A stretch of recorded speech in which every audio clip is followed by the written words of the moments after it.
Hi, let's do 8 minus 7 parentheses 10 minus 3, starting with the parentheses.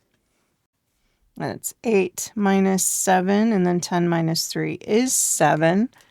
Then the next step someone might do is this 8 minus 7, and that becomes a 1. And you are multiplying that 1 times 7, and answer is 7. Except, nope, it's not. That is not correct. I didn't follow the order of operations. I started out okay. You have to start with parentheses. Exponents, I didn't have any. Multiply and divide in order from left to right has to happen before you do any adding or subtracting, which is also in order from left to right. So the mistake I made was not starting how I started. I did start with parentheses, but it was right here in this second line. So let's redo it.